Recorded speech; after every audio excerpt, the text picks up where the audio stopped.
The reason you don't think your life, as it is, with all its flaws, its everydayness, its ho-humness as its own purpose and your higher purpose, is because you don't realize the real nature of a human being, that nature being love and only love. You don't realize the real nature of life either. The reason you're here. If you did, you'd realize you have to change your life. You are already living your higher purpose, your life. Eventually, when you master this part of it, you may very well end up doing something that seems phenomenal to you now, talking to Ets, meeting your twin flame, seeing visions of the future, starting a business to rescue animals, this phenomenal purpose of one's life so many seem to be looking for. The thing that answers the question, what am I here to do? If you were here to do something, don't you think you'd already be doing it? You came here to live and to grow, and you're already doing that. Do you think that life would say, okay, I want you to do this, so I'm going to put you far away from it so that you have to look all over for it? No. It's right in front of your nose, and you're already doing it. The ego is what is telling you that you have a phenomenal life's purpose, and it is hurting you by telling you it's not what you're doing now. So knowing this now, wouldn't it be better to stop listening to that liar and start listening to your heart? Why do you think so many people are making something of their lives? Why don't you think you'd be included in that too?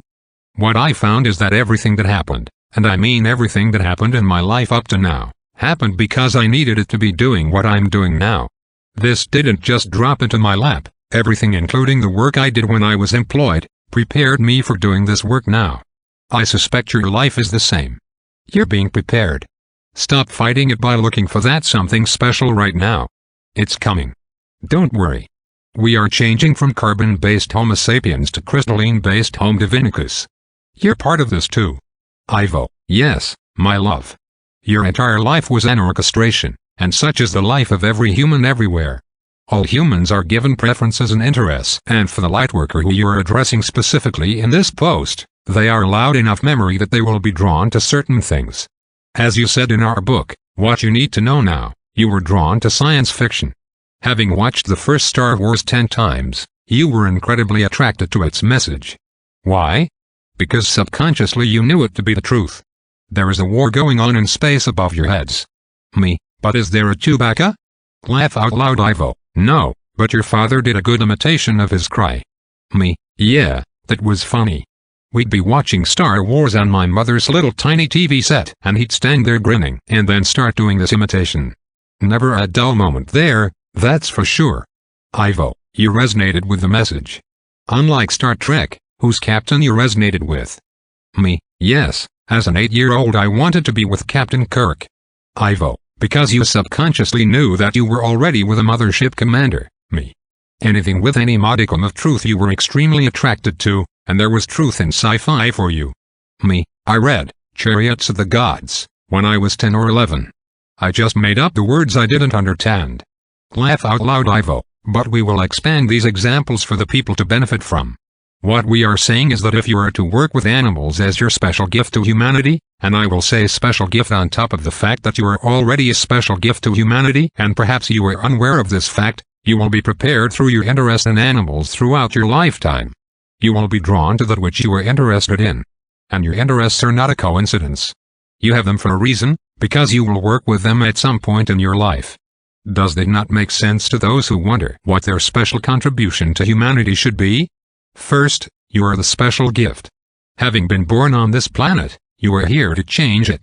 That is a special gift. At the moment you are part of the divine plan which is changing your body from carbon-based to crystalline.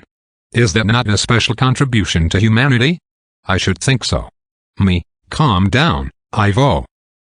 Ivo, my love, I am attempting to stress to people on this planet that their being on this planet is a special contribution. You are light holders, holding higher vibrational frequencies to help enrich the planet and those upon it. To change the planet from dark to light. Is that not a special contribution? Yes, the ego overlooks these things. In its never-ending search for vanity, it tells you that there should be something now that should make you famous, rich, or embuoy you in some way that will make you stand out from others. You feel others are doing these things, why not you? It is simply that some are here to do the communication jobs, such as Sharon is, that she is known around the world. That is her job, to be known around the world. She does not seek fame nor fortune through her work. She is to access your world's population in order to get our messages out. Me, including Wanky in Japan, who subscribes to my author's page. I see. Ivo, it is your job to be known. You shun being out in public. You shun the energies you pick up. But it is your job to get our messages out, and you do it daily. But that is not for her ego's sake that she does this. No. Her ego is quiet and retiring. She does not want the spotlight.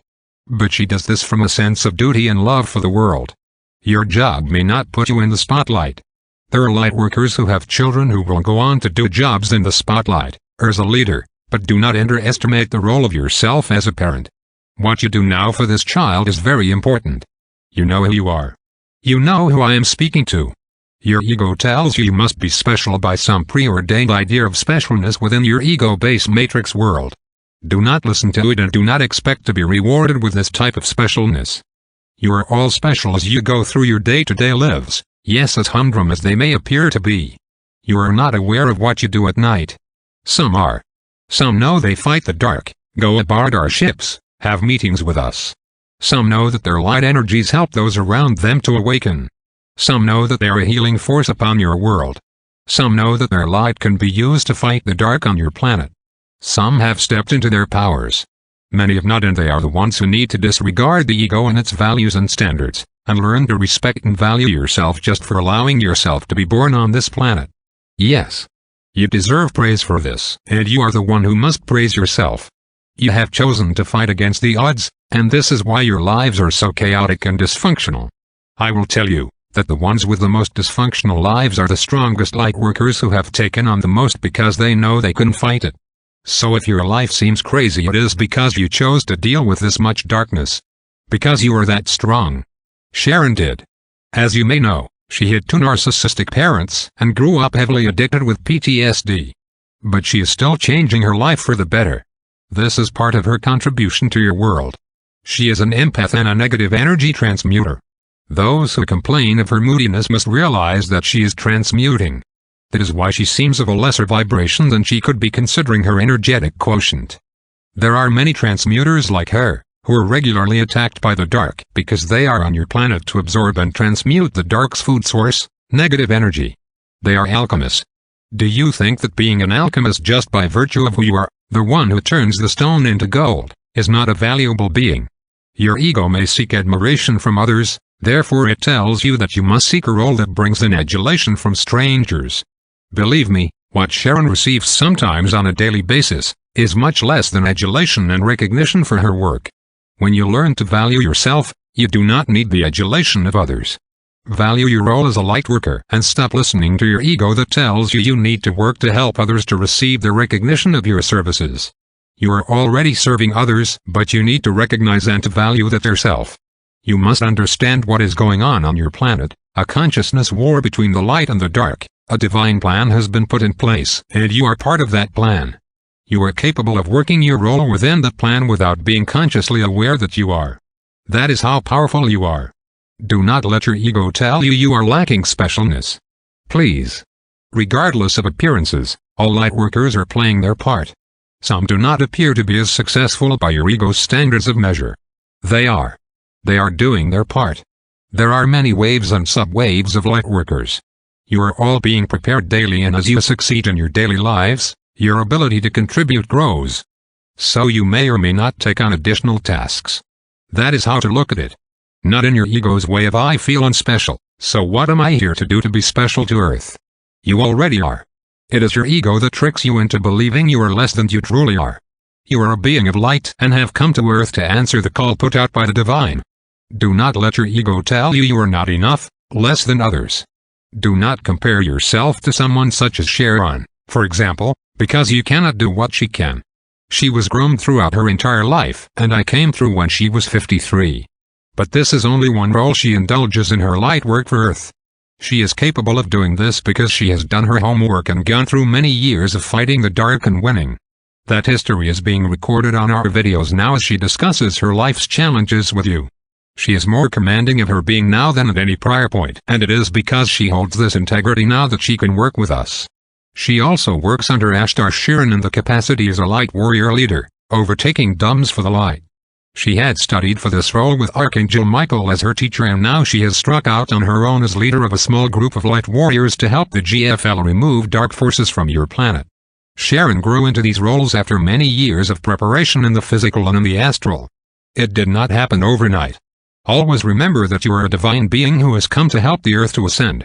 You are not what your ego tells you, less than, worthless, inferior, and you are always working with the light forces whether you realize it or not.